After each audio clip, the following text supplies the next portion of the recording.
Hello students, we're going to do some activities on a website called BrainPOP. Before we do that, however, you're going to want to make sure that you do the reading in the book. You had a couple of pages on page 532 to 539, and then it would be a good idea to copy down the notes that I've provided on the electromagnetic spectrum. I also called it the EM spectrum. So once you have that done, what you want to do is you want to proceed to this website right here, which is BrainPOP.com. And when you go there, you want to type in the word light. And this is the one over here where it says light. We'll just click on that. And there's only a few things here that you really need to do. So I'm going to move myself way over here for this. The first thing that you should do is you should watch this movie. The movie is very short. It's just over 2 minutes long. The other thing that I would like you to do is click on the worksheet. And the worksheet is actually quite simple once it loads up.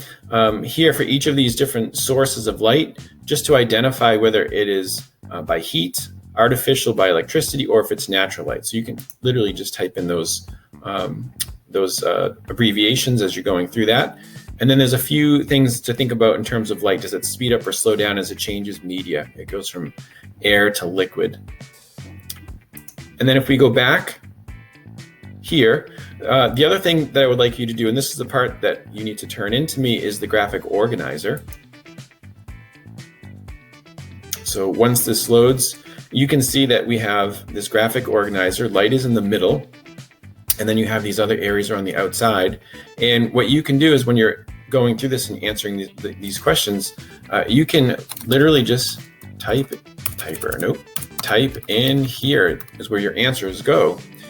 Once you're done with this, when we scroll down to the bottom where it reads print, you want to print my work. And then you're going to type in your name. And then you're going to type in the block. So as an example, I'm just doing block D, but whatever block that you're in.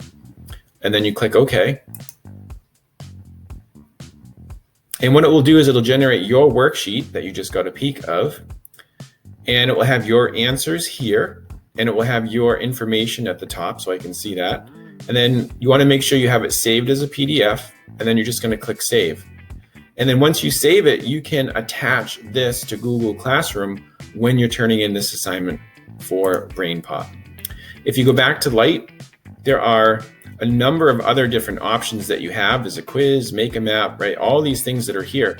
And you're welcome to try any of those, but really it's only the graphic organizer that I'm going to be collecting. That's the only thing that you're going to turn in. Okay, so that's it. That's how you use this BrainPOP. Let me know if you have any questions, and I will see you online.